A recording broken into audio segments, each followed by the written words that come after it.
I, 28 male, have been with my girlfriend, Zura, 27, for about 2 years. It's been good, or so I thought. We have our own places, but spend most of our time at mine, since it's bigger.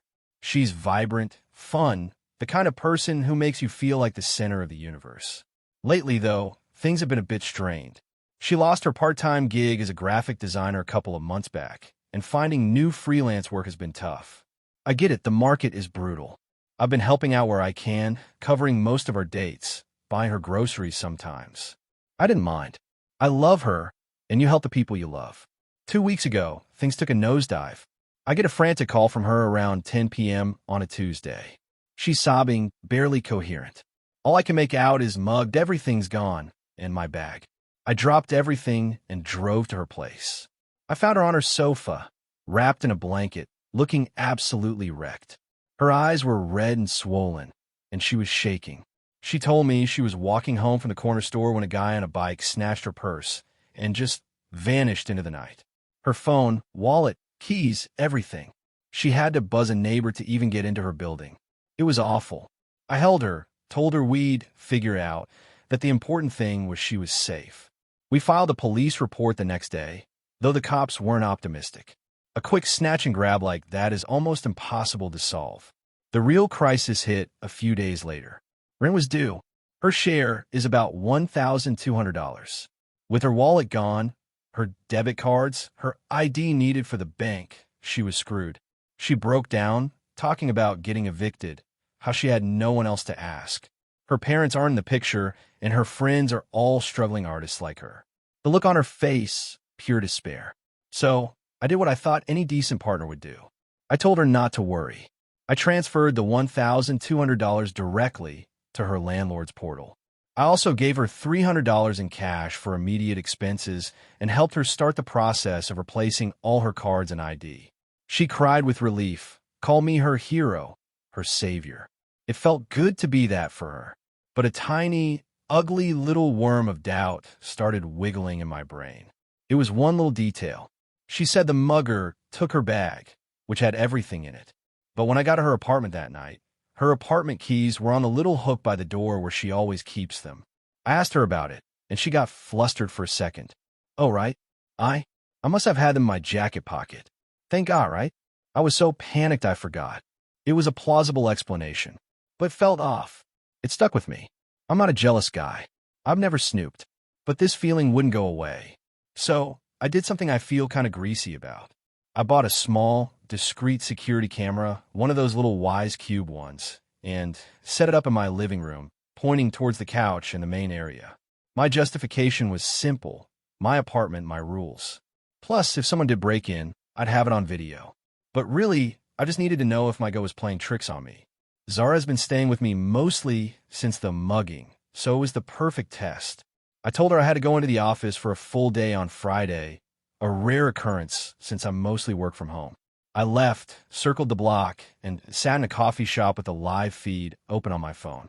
What I saw made my blood run cold. Update 1. I don't even know where to start.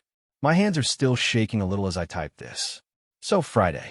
I'm at the coffee shop, watching the live feed. For the first hour, nothing. Zara just lounges on the couch, scrolling on the new phone I helped her buy. Then, her best friend, Maya, comes over. This is where it gets bad. They hug. Then Zara does this little theatrical twirl in my living room. Maya, so, how's the grieving victim? Zara, laughing, oh, shut up. I think I deserve an Oscar. You should have seen me, Em. The tears, the trembling. I was Meryl Streep. Maya, did he buy it? The whole thing. Zara, hook, line, and sinker. The $1,200 for rent was in my landlord's account by Thursday morning. Plus, he gave me a few hundred in walking around money. And he's been treating me like a delicate little flower all week. My stomach just dropped. I felt like I couldn't breathe. I kept watching, screen recording the whole thing on my phone. Maya plopped onto my couch, kicking her feet up on my coffee table. Seriously? That easily? What about the keys? I thought that was a stupid risk. Zara waved a dismissive hand. Please.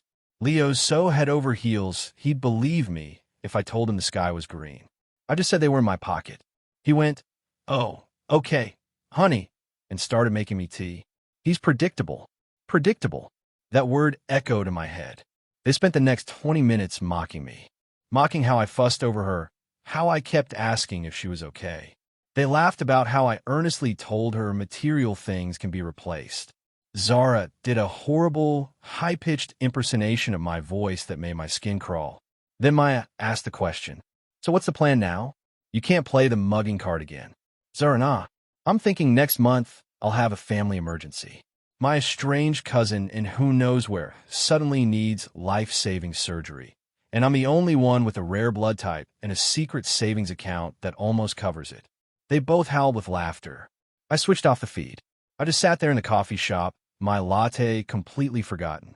It wasn't sadness. It wasn't even rage, not yet. It was a feeling of absolute, chilling clarity. It was like a switch flipped in my head. The warmth I felt for her, the love, it all just evaporated. Gone. In its place was something cold, hard, and methodical. She wasn't just a liar. She was a performer, and she saw me as her audience and her bank. My lovely, vibrant girlfriend was a parasite, and I was the host. I didn't storm back to the apartment. I didn't call her out. I went to the office and worked. I came home on my usual time, bringing takeout like nothing happened. She greeted me with a kiss. It felt like being kissed by a snake. I smiled back. "How was your day, honey?" she asked, batting her eyelashes. "Predictable," I said, "but productive." She didn't catch it. Of course she didn't. The trap was set. Now I just had to let her walk into it. Update 2. The past 2 weeks have been a masterclass in self-control. Living with Zara, knowing what I know, has been like a surreal psychological experiment. I've been playing the part of the devoted, slightly too earnest boyfriend she thinks I am. I listen to her anxieties about going out alone. I hold her hand a little tighter in public. It's disgusting, but necessary. The entitlement has escalated, just as she planned. It started small. She'd use my credit card for groceries and come back with a new top from Aritzia along with the milk and eggs. When I gently pointed out, she'd give me this wounded look. I just wanted to feel normal again, Leo. It was retail therapy. After what I went through, the manipulation is so blatant now, it's almost artful. Then, last week, Act 2 of her little play began. She came to me one evening, her face a mask of practiced sadness. She sat me down on the couch, the same couch where she and Maya laughed at me. "Leo," she started, her voice trembling slightly. "I have something to tell you. It's about my family." I leaned in, feigning deep concern. "What is it, Zara? You can tell me anything." She launched into a convoluted story about a younger sister I'd never heard of, named Kira. Apparently, Kira was born with a rare heart defect. There was a specialist, an experimental procedure, and you guessed it, a hefty price tag. $5,000. Her parents were tapped out. Kira was devastated. Zara was the only one who could possibly help. "I feel so helpless," she whispered, squeezing my hand. "I just paid rent, and with a mugging, I have nothing. I don't know what to do." I looked into her eyes, searching for any flicker of truth, any hint of conscience. There was nothing, just a cold, desperate calculation. This is the part where the old me would have opened my banking app. The new me? The new me put on the performance of a lifetime. I put my arm around her. "Zara, oh my God, that's horrible. Your sister. Of course we have to do something." Relief washed over her face. So pure and genuine it was sickening. She thought she'd won. But $5,000 is a lot of money. I continued, my tone serious. "This isn't like rent. This is a major medical thing. We need to be smart about it." I started pacing the room, acting like I was deep in thought. "I know. My uncle is a financial advisor. He helps people with medical fundraising all the time. He can help us set up a proper crowdfunding page, reach out to charities, maybe even find grants for this kind of procedure. We can get the word out, use social media. We can make a video with Kira to share her story." The color drained from Zara's face. "Oh, no, we can't do that," she stammered. "Why not? If her situation is this dire, we should use every resource available." I said, my voice full of fake enthusiasm. It's a private family matter," she said, her eyes darting around. "Kira is very shy. She would be humiliated. More humiliated than not getting the surgery." I pressed, keeping my expression perfectly sincere. She started to get defensive, almost angry. "You're not listening to me, Leo. I'm telling you what we can't do. I thought you'd just help, like you did before." The entitlement was dripping from every word. "I thought you'd just give me the money." I backed off, pretending to concede. You're right. I'm sorry. I'm just trying to solve the problem." "Okay, no crowdfunding. Let me think." I let the silence hang for a moment. "Okay, I have an idea. It's a bit of a stretch, but it might work. Let's talk about it over dinner this weekend. A nice dinner. My treat. You can invite Maya, too, for moral support." A slow smile spread across her face. She thought I was caving. She thought I was going to give her the money at a fancy dinner. "The reservation is for Saturday, at a nice restaurant with a private room. I've already called ahead. They have a large screen monitor we can use for a presentation." "Oh, we're going to have a presentation. All right. Final update. It's over. Saturday night. I picked them up. Zara was wearing a new dress, probably bought with my grocery money. Maya was smug, giving me this look that said, "You're so well-trained." They were giddy the whole ride, whispering in the back seat. We got to the restaurant and were shown to the private room. It was perfect, intimate, quiet, with a big TV screen on one wall. They loved it. They ordered the most expensive cocktails on the menu.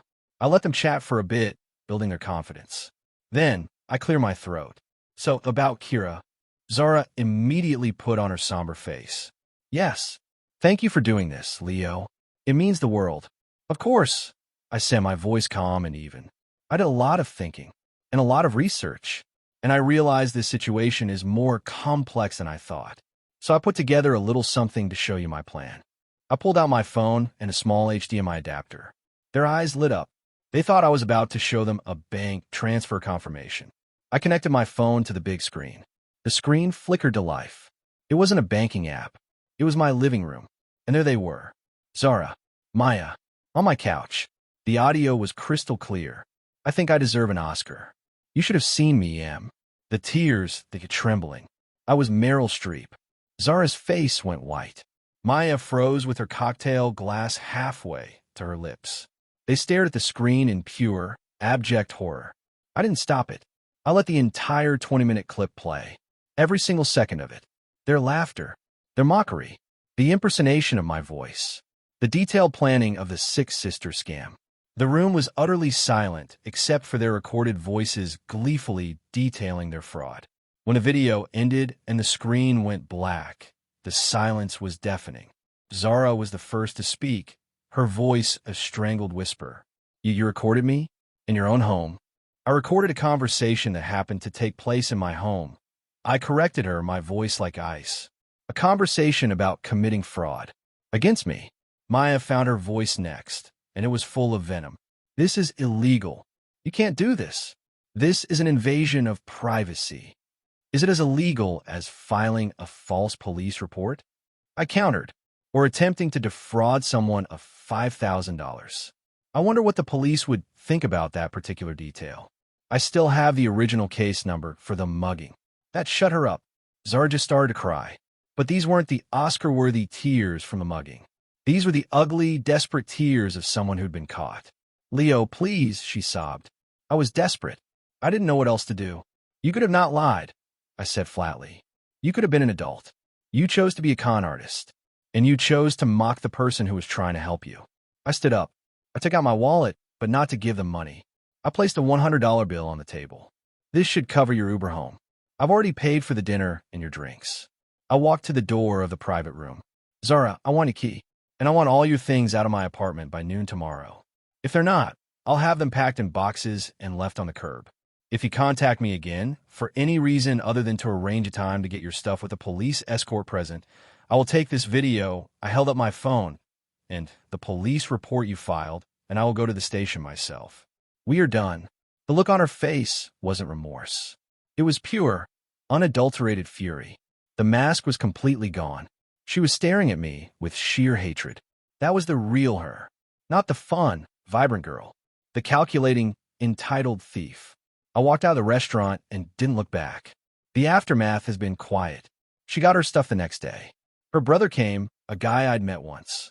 He wouldn't even look me in the eye, just loaded her boxes and left. I got a few angry texts from her number, calling me every name in the book. I blocked her. I also sent the video to a couple of her mutual friends who had asked why we broke up. I didn't need to add commentary.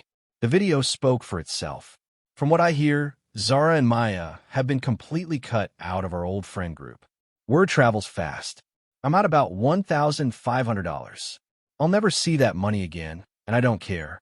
It was a cheap price to pay to excise a cancer from my life. My apartment feels bigger now, calmer. I don't feel triumphant or happy. I just feel quiet. There's a bitterness there that I know will take time to fade. The idea that someone I loved could look me in the eye and lie so profoundly has changed something in me. But it's better to live with a harsh truth than a comfortable lie. I sleep soundly at night, and I know, without a shadow of a doubt, that she is not sleeping soundly at all. For her, the consequences are just beginning. For me, the healing is.